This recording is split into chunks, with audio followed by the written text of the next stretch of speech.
नमस्कार, मैं हूं आपके साथ ज्योति निषाद और आप देख रहे हैं इंडिया वॉइस। और वक्त हो चला है रिपोर्टर्स लाइव का, जहां हम बात करेंगे डोडा में बस का सफर कैसे मौत में बदला।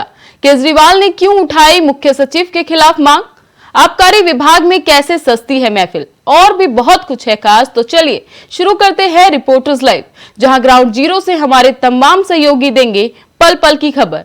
मगर सबसे पहले बात करेंगे जम्मू के डोडा में भीषण सड़क हादसा हो गया।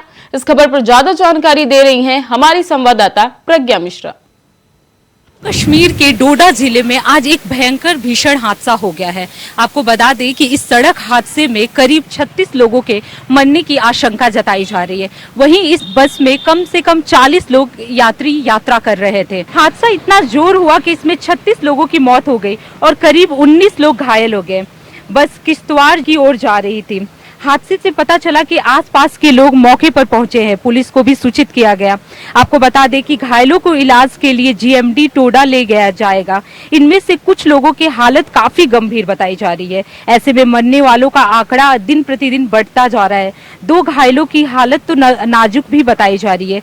उन्हें जीएमसी जम्मू कश्मीर के लिए रेफर कर दिया गया है, लेकिन उन्हें रास्ते में ही उनकी मौत हो गई। जानकारी के अनुसार आपको बता दें कि बस पंजीकरण की संख्या 6555 वाली बस में 56 लोग सवार थे। ये बस किश्तवाड़ से जम्मू कश्मीर जा रही थी। बताया जा रहा है कि शुरुआती जानकारी में पता चला कि इस मार्ग पर 3 बसें एक साथ चल रही थी और एक दूसरे से आगे निकलने की होड़ में ये हादसा हो गया। वहीं आपको बता दें कि प्रधानमंत्री मोदी ने और केंद्रीय मंत्री अमित शाह ने घटना पर दुख जताया है। जम्मू कश्मीर के उप राज्यपाल मनोज सिन्हा और केंद्रीय मंत्री डॉक्टर जितेंद्र सिंह भी हादसे में दुख प्रकट किया। प्रधानमंत्री मोदी ने इस पर दुख जताते हुए कहा कि जो घायल हुए हैं उन्हें 50,000 रुपए दिए जाएंगे और जबकि जो मृतक हैं उनके लिए 2-2 लाख रुपए दिए जाएंगे। कैमरामैन सुशील बहल के साथ मैं प्रज्ञा मिश्रा, इंडिया वॉइस। दिल्ली में सीएम केजरीवाल ने करी मुख्य सचिव को हटाने की सिफारिश। क्या है पूरा मामला, बता रहे हैं हमारे संवाददाता तुषार कुमार।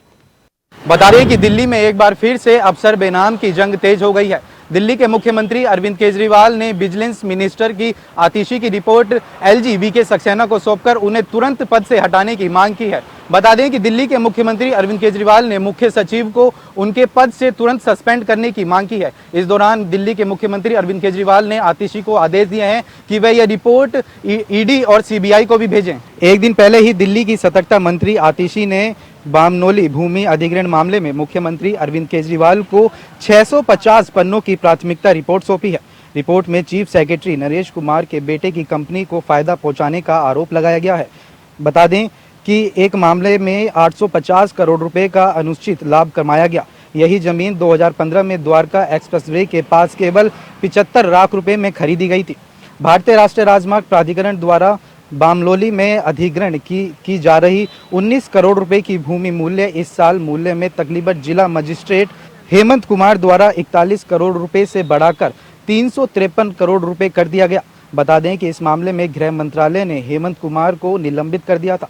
द्वारका एक्सप्रेसवे में भूमि अधिग्रहण के मामले में अनियमितता की शिकायतें मुख्यमंत्री से की गई। शिकायतों में मुख्य सचिव पर आरोप लगाए थे कि समय सड़क प्राधिकरण के अधिग्रहण जमीन के लिए नियम विरुद्ध मुआवजा देने का आरोप लगा था। मुख्यमंत्री ने इस पर सतर्कता मंत्री आतिशी से रिपोर्ट मांगी थी। मुख्यमंत्री केजरीवाल ने सतर्कता मंत्री आतिशी से 11 नवंबर को रिपोर्ट मांगी थी।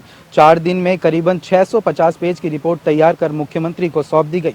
बता दें कि दिल्ली सरकार के मंडलायुक्त अश्विन कुमार ने सोमवार को संवाददाता सम्मेलन में कहा था कि मुख्य सचिव नरेश कुमार पर लगाए गए आरोप बेबुनियाद है और उन्होंने इसे गंदगी राजनीति का हिस्सा भी बताया। बता दें कि जो दिल्ली की आतिशी ने एलजी वीके सक्सेना को ये जो रिपोर्ट सौंपी है, अब देखने वाली बात ये होगी कि अब इस रिपोर्ट पे क्या कार्रवाई होती है। कैमरा पर्सन सुशील बहल के साथ मैं तुषार कुमार, इंडिया वॉइस, दिल्ली।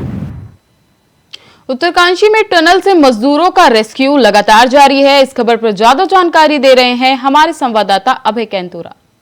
उत्तरकाशी के सिलक्यारा में जो टनल का जो घटना घटी है उसमें 4 दिन के भीतर अभी तक जो रेस्क्यू काम है वो 2 इंच भी आगे नहीं बढ़ पाया है। यानी भारी स्तर पर तो रेस्क्यू काम हो रहा है, लेकिन बचाने के लिए जो जिंदगी 40 अंदर बची है उनको बचाने की जो प्रक्रिया है वो अभी तक हाई स्तर पर नहीं पहुंच पाई है। युद्ध स्तर पर बाहर की तरफ से प्लानिंग ज़्यादा की जा रही है, लेकिन धरातल पर उन प्लानिंगों को उतारने में अभी तक प्रशासन नाकाम साबित हुआ है। यानी जिस आगर मशीन ड्रिल मशीन को लाया गया था ह्यूम पाइप को अंदर भेजने के लिए, वो अभी तक सही रूप से काम भी नहीं कर पाई है। ऐसे में गुजरता वक्त एक बार फिर चुनौतियों को न्योता देता नजर आ रहा है और जो अंदर मजदूर फंसे उनके लिए एक और चुनौती बनती हुई नजर आ रही है। ऐसे में प्रशासन सही समय पर काम नहीं कर पाया तो फिर इनकी जिंदगियां बचाना और मुश्किल हो जाएगा। कैमरामैन नसुनियाल साथ अभय कैंतुरा, इंडिया वॉइस, उत्तरकाशी। जालौन के आबकारी विभाग का वीडियो वायरल हो रहा है। क्या है पूरा वीडियो, हमारे बता रहे हैं संवाददाता विष्णु पांडे। जालौन में आज आबकारी विभाग में एक नया कारनामा देखने को मिला है, जहां आबकारी विभाग में जुआ खेलने का लाइव वीडियो सोशल मीडिया पर वायरल हुआ है। वहीं सोशल मीडिया पर जुआ खेलते हुए पुलिस कर्मचारी व अन्य लोगों का वीडियो वायरल होने के बाद जालौन में हड़कंप मचा हुआ है। वहीं वीडियो वायरल होने के बाद जालौन के पुलिस अधीक्षक डॉक्टर ईराज राजा ने जांच कर कार्रवाई के आदेश दिए हैं। वहीं प्राप्त जानकारी के मुताबिक पूरा मामला जनपद जालौन के उरई कोतवाली क्षेत्र के आबकारी विभाग का है, जहां आबकारी विभाग में आज कुछ पुलिस कर्मचारी व कुछ अन्य लोगों के द्वारा जुआ खेला जा रहा था, जिसका वीडियो किसी व्यक्ति के द्वारा बनाकर उसे सोशल मीडिया पर वायरल कर दिया गया है। वहीं वीडियो वायरल होने के बाद जालौन में पुलिस हरकत पे आई और पूरे मामले की जांच पड़ताल में जुट गई है। वहीं जालौन के पुलिस अधीक्षक डॉक्टर ईराज राजा ने पूरे मामले में जांच कर कार्रवाई के आदेश दिए हैं। अब देखने वाली बात यह होगी कि जो लोग जुए में खेलते हुए दिख रहे हैं उन पर आखिर क्या कार्रवाई होती है। वहीं अपने सहयोगी साथी के साथ विष्णु पांडे, इंडिया वॉइस, जालौन। खबरों में आगे बढ़ते हैं, जहां मुख्यमंत्री पुष्कर सिंह धामी अपने 1 दिवसीय दौरे पर मध्य प्रदेश पहुंचे। इस खबर पर ज्यादा जानकारी दे रहे हैं हमारे संवाददाता तुषार कुमार। आगामी दिनों में 5 राज्यों में चुनाव होने हैं। ऐसे में स्टार प्रचारकों की लिस्ट में मुख्यमंत्री पुष्कर सिंह धामी का नाम जुड़ा है और आज मुख्यमंत्री पुष्कर सिंह धामी 2 जनसभा करने जा रहे हैं। एक तो प्रवासी जो उत्तराखंडी वहां पर रहते हैं उनके साथ वाद करेंगे, साथ साथ उनके साथ एक जनसभा भी है। उसके बाद जो वहाँ के इंदौर के प्रत्याशी हैं उनके प्रचार प्रसार करेंगे। रमेश बंदौला की प्रचार प्रसार के लिए वो जगह जगह जाएंगे और साथ साथ एक जनसभा भी करेंगे। वहीं अगर स्टार प्रचारक की बात की जाए तो मुख्यमंत्री पुष्कर सिंह धामी का नाम उसमें जोड़ा गया है और उससे कहीं ना कहीं जो इम्पैक्ट है वो कहीं जो विधानसभा चुनावों में है, क्योंकि 5 राज्यों में होने हैं, उस पर कहीं ना कहीं पड़ेगा। क्योंकि मुख्यमंत्री पुष्कर सिंह धामी की जो लोकप्रियता है इन सालों में कहीं बढ़ी है और लोग उन्हें चाहे बाय फेस ही जाने लगे हैं। ऐसे में जो उनकी नीतियाँ हैं, चाहे वो मज़ारों को तोड़ने को लेकर हो या फिर लैंड जिहाद को लेकर हो या फिर जिस तरह की नीतियाँ उत्तराखंड में बनाई गई है, उससे जो मुख्यमंत्री पुष्कर सिंह धामी की लोकप्रियता दिन पर दिन बढ़ती जा रही है। ऐसे में जो विधानसभा चुनाव है होने हैं उसमें कहीं ना कहीं जो इम्पैक्ट है वो मुख्यमंत्री का पड़ेगा। कैमरा जर्नलिस्ट निशांत चौहान के साथ मैं तुषार गुप्ता, इंडिया। उत्तराखंड में जनजातीय गौरव दिवस मनाया गया। इस खबर पर ज्यादा जानकारी दे रहे हैं हमारे संवाददाता अभय कैंतुरा।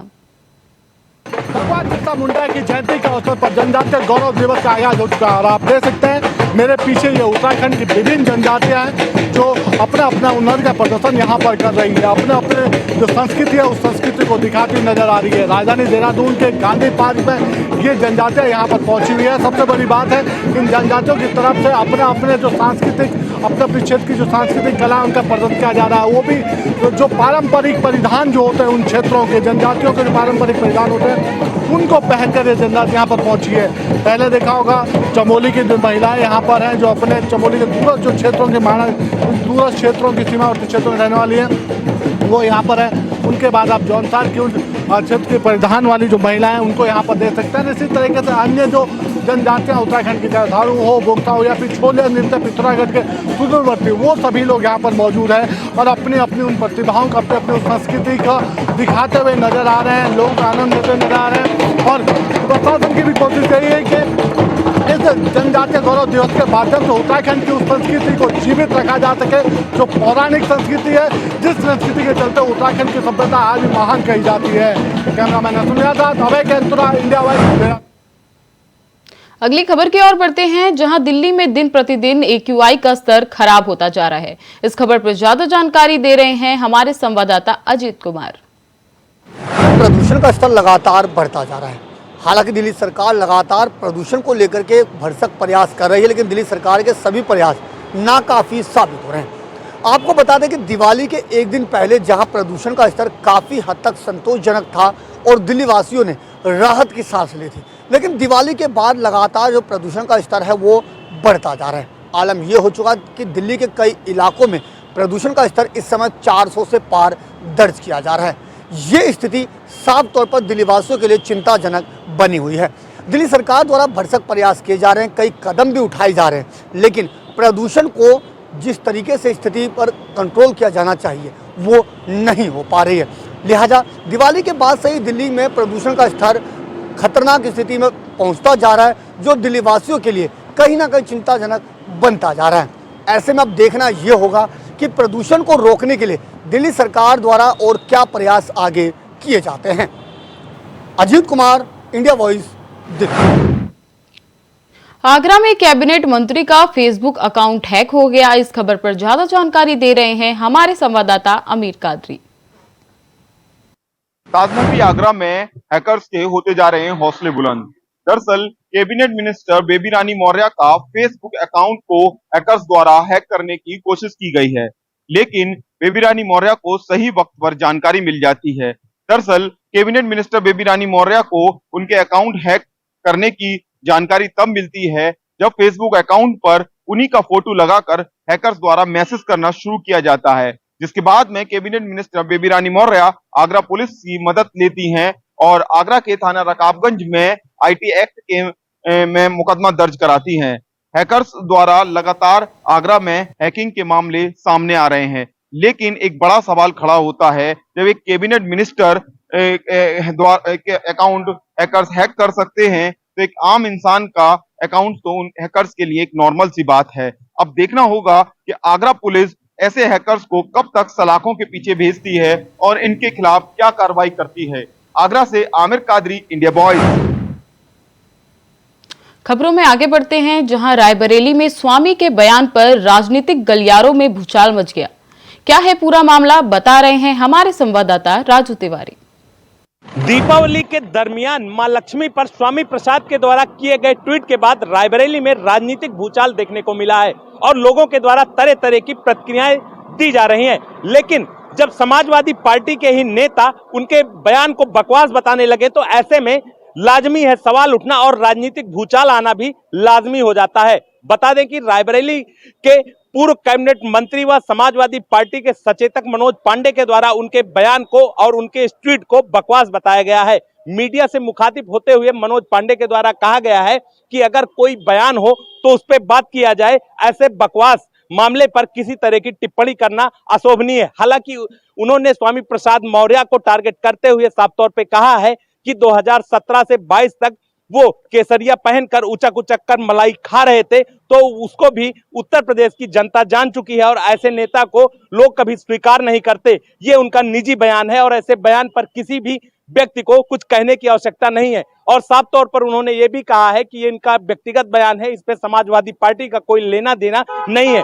जबकि उन्होंने ये भी कहा है कि भारत में हर व्यक्ति को ये स्वाधीनता है कि वो अपने धर्म और जाति के बारे में कुछ भी कह सकता है और किसी भी धर्म को मानने की पूरी तरह से स्वाधीनता है। तो साफ तौर पे उन्होंने मनोज पांडे के द्वारा स्वामी प्रसाद मौर्य को टारगेट करते हुए ये भी कहा गया है कि उनकी बेटी सनातन मान रही है, लेकिन बाप जो है उसका खंडन कर रहा है। तो कहीं ना कहीं स्वामी प्रसाद मौर्य को उन्होंने टारगेट करते हुए ये भी कहा कि पहले अपने घर में वो इस बात को फाइनल करें कि किस बात पर चर्चा होनी चाहिए। तो साफ तौर पे देखा जा सकता है कि किस तरह से रायबरेली में राजनीतिक भूचाल देखने को मिला और समाजवादी पार्टी के नेता द्वारा ही स्वामी प्रसाद के मौर्य के इस ट्वीट को खंडन करते हुए अनेक प्रकार की बातें कही गई हैं और साफ तौर पर स्वामी प्रसाद मौर्य के द्वारा किए गए इस ट्वीट को भारतीय जनता पार्टी के द्वारा भी खूब भुनाया जा रहा है। और देखा जा सकता है कि इस समय मध्य प्रदेश के चुनाव के दरमियान भारतीय जनता पार्टी इसको भुना रही है।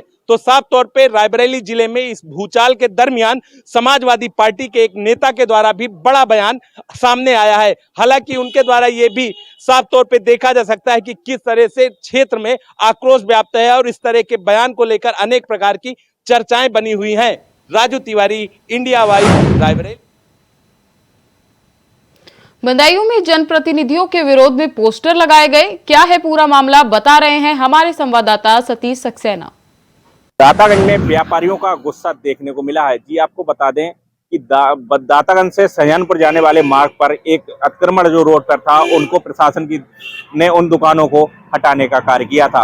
वहीं दुकानों को तो हटा दिया, लेकिन प्रशासन ने अब तक उस रोड की कोई सुध नहीं ली, जिसके बाद वहां के जो दुकानदार है उनका गुस्सा फूटा और उन्होंने वहां पर बैनर लगा दिया।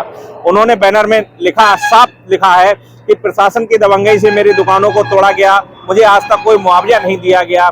उसके बाद जो जनप्रतिनिधि हैं उन्होंने भी इस ओर कोई ध्यान नहीं दिया। वहीं उन्होंने 2024 का भी जिक्र किया है। उन्होंने कहा 2024 में कोई भी मेरे पास वोट मांगने नहीं आए। जिस तरीके से हम परेशान हैं उसी तरीके से अब हम वोट भी देने को तैयार नहीं है। कैमरामैन सोहेल के साथ सतीश सक्सेना, इंडिया वॉइस, बदायूं।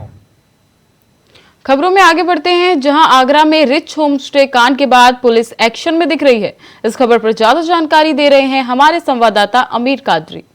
राजनगरी आगरा में रिच होम स्टे प्रकरण के बाद में आगरा पुलिस अब एक्टिव हो गया है। Agra police commissioner doctor Pratinder Singh के निर्देश पर आगरा शहर में अवैध होम स्टे पर कार्रवाई की जा रही है। आगरा पुलिस द्वारा अब तक आगरा शहर के 20 अवैध होम स्टे पर कार्रवाई की जा चुकी है, उनको बंद कराया जा चुका है, उनको नोटिस जारी दिए गए हैं। आगरा शहर में रिच होम स्टे प्रकरण के बाद में आगरा पुलिस अब सख्ती से पेश आ रही है। जो भी आगरा शहर में अवैध होम स्टे चला रहे हैं उनके खिलाफ आगरा पुलिस कार्रवाई में जुटी है।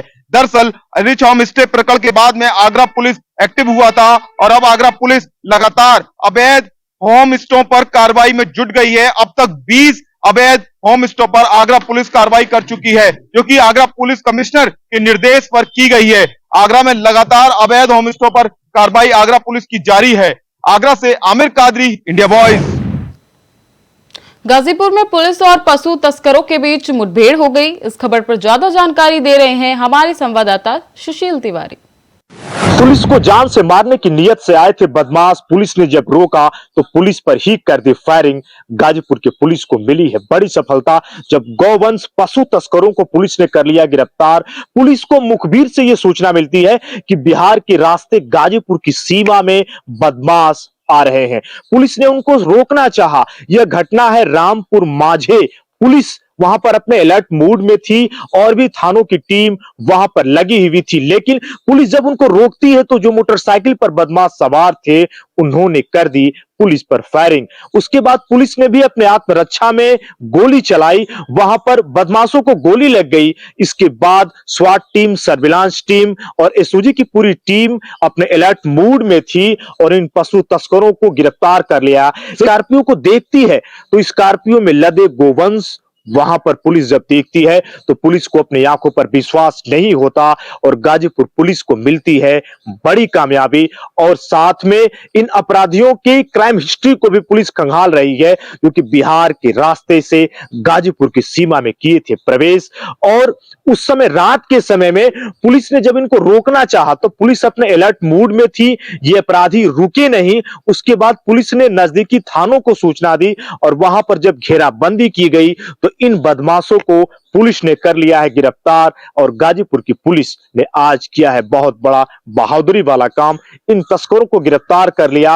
और पुलिस और भी खोजबीन में लगी है कि इसके आका कौन है जिसके पीछे ये इस कार्य को कर रहे थे और साथ में हथियारों के साथ ये लैस थे अपराधी, इनका मास्टरमाइंड कौन है। लेकिन तस्करों को पकड़ने में गाजीपुर की पुलिस ने पाई है बड़ी सफलता। पुलिस ने बताया कार्रवाइयां जारी रहेगी अपराधियों पर। इंडिया वॉइस के लिए सुशील तिवारी, गाजीपुर। मथुरा में भाई दूज का त्योहार कुछ खास तरीके से मनाया गया। कैसे मनाया गया भाई दूज, बता रहे हैं हमारे संवाददाता मोहम्मद फारूक। मथुरा में भाई दूज का त्योहार बहुत ही हर्षोल्लास के साथ मनाया जा रहा है। इसको यम द्वितीया बोलते हैं। यम फांस की मुक्ति के लिए भाई और बहन हाथ पकड़ के यमुना जी में डुबकी लगाते हैं और यम फांस की मुक्ति के लिए उपाय करते हैं। बहनें अपनी भाइयों की लंबी आयु के लिए यहाँ पर प्रार्थना करती हैं, भाई को तिलक लगाती हैं, नारियल देती हैं उनके हाथ में, और यहाँ पर एक स्पेशल विशेष पूजा यहाँ पर की जाती है। ये विश्राम घाट है और विश्राम घाट से लेके बंगाली घाट, जवाहर घाट, ये सारे घाटों पर यहाँ पर हजारों की भीड़ दिखाई दे रही है। सुबह 4 बजे से यहाँ पर हजारों की भीड़ यहाँ पे इकट्ठा होती है। और देखिए अभी भी यहाँ पर यमुना जी में भाई और बहन स्नान कर रहे हैं। ये पर्व जो है भाई बहन का पर्व है और भाई दूज का पर्व है। इस पर्व पे अलग ही नजारा यहाँ पर देखने को मिल रहा है। कैमरा सहयोगी हारिस के साथ मैं मोहम्मद फारूक, इंडिया वॉइस, विश्राम घाट, मथुरा। फिलहाल रिपोर्टर्स लाइव में बस इतना ही। तमाम खबरों के लिए देखते रहें इंडिया वॉइस। तब तक के लिए नमस्कार।